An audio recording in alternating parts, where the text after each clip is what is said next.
बिस्मिल्लाहिर्रहमानिर्रहीम। एक्सरसाइज 8.2 कर रहे हैं। लिखा हुआ है right each of the following words expression into algebraic expression. यानी इस क्वेश्चन में हमने वर्ड की फॉर्म को अलजेब्रिक एक्सप्रेशन में लिखना है। हम जैसा कि फर्स्ट क्वेश्चन लिखा हुआ है x प्लस वाई। अब ये वर्ड की फॉर्म में लिखा हुआ है, हमने इसको अलजेब्रिक एक्सप्रेशन की फॉर्म में लिखना है। तो मैं क्या करूँगा, x ऐसे लिखूँगा, प्लस की जगह मैं प्लस का सिंबल डाल दूँगा, x प्लस वाई। ये क्वेश्चन जस्ट इतना ही है, हमने इसको अलजेब्रिक एक्सप्रेशन में लिखना है। हम जैसा कि ये लिखा हुआ है a, माइनस की जगह मैं माइनस लगा दूँगा। माइनस जो है वर्ड की फॉर्म है और माइनस जो है ये वाला सिंबल जो है ये अलजेब्रिक एक्सप्रेशन है। इसी तरह लिखा हुआ है m मल्टीप्लाई बाई n, यानी m को करना है आपने मल्टीप्लाई n के साथ। आप mn को ऐसे भी लिख सकते हैं mn के दरमियान आप मल्टीप्लाई डालें या ना डालें, ये आपने खुद समझ लेना है कि इसके दरमियान मल्टीप्लाई है। इसी तरह p डिवाइड q है, p डिवाइड q का मीन है p डिवाइड q, यानी ये बटे का फ्रैक्शन का मतलब भी डिवाइड ही होता है।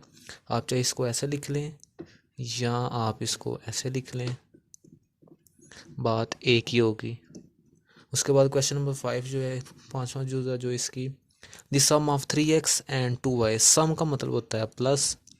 अब कह रहे 3x का और 2y का आपने लेना है सम, तो मैं क्या करूँगा, दोनों के दरमियान प्लस डाल दूँगा, 3x प्लस 2y। अब कह रहे the difference of 5a and 4b। Difference का मीन होता है माइनस। 5a और 4b का आपने लेना है difference, 5a minus 4b। Difference की जगह मैंने माइनस डाल दिया। आगे कह रहा है the product of x and y। Product का मीन होता है मल्टीप्लाई, x को मल्टीप्लाई करना है y के साथ। आप एक्स वाई को ऐसे भी लिख सकते हैं और मल्टीप्लाई के बगैर भी लिख सकते हैं, क्योंकि दोनों का मतलब एक ही होगा। आगे जो नंबर 8 है, इसमें कह रहा है दी सम ऑफ p एंड q। अब कह रहा है p और q का सम करें, इधर से लेके इतने हिस्से में कह रहा है सम करो दोनों का, p का प्लस q का सम लें और डिवाइड कर देना है, डिवाइड कर देना है r के साथ। यानी इस क्वेश्चन के दो हिस्से हैं। पहले हिस्से में उसने कहा है p एंड q का सम करें और फिर क्या कर दें, r से डिवाइड कर दें। मैंने p और q के दरमियान पहले प्लस डाला है, फिर डिवाइड कर दिया है r के साथ। और ये लास्ट वाला क्वेश्चन है हाफ ऑफ l। हाफ का मतलब होता है किसी भी हिस्से को आपने दो हिस्सों में डिवाइड करना हो तो इसका मतलब होता है हाफ। हम जैसा कि 4 है, 4 का हाफ होता है 2।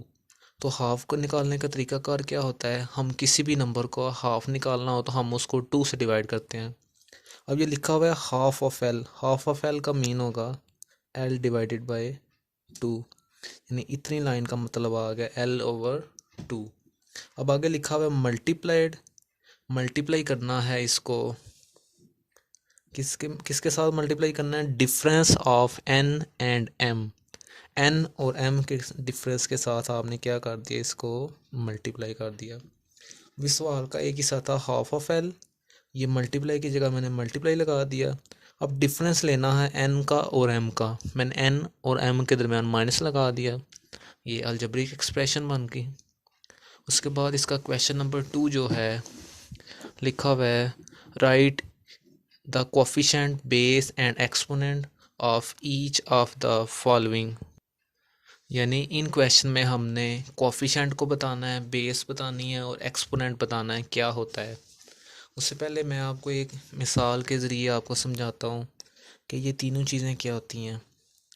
अब अगर ऐसा लिखा हो 5x raise to power 3 plus 2 is equal to 0। First करें ये एक इक्वेशन लिखी हुई है।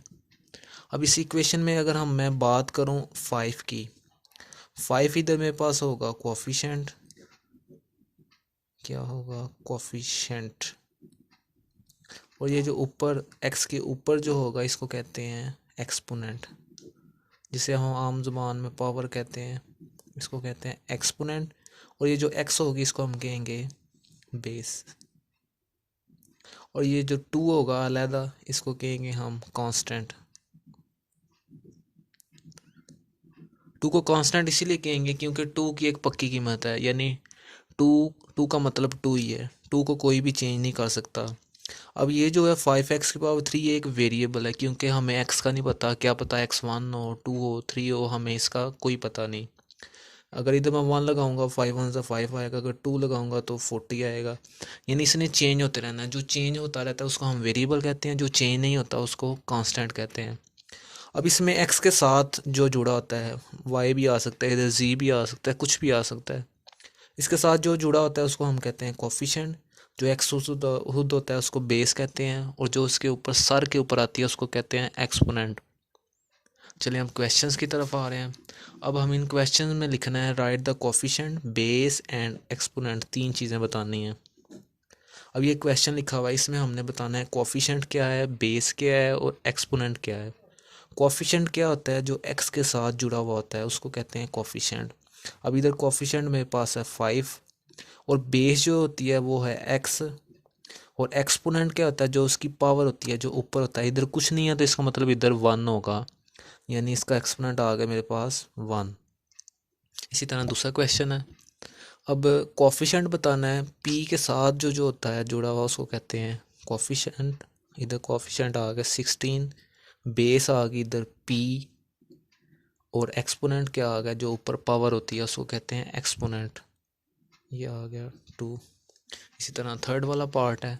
थर्ड वाले पार्ट में 18l⁻³ लिखा हुआ है।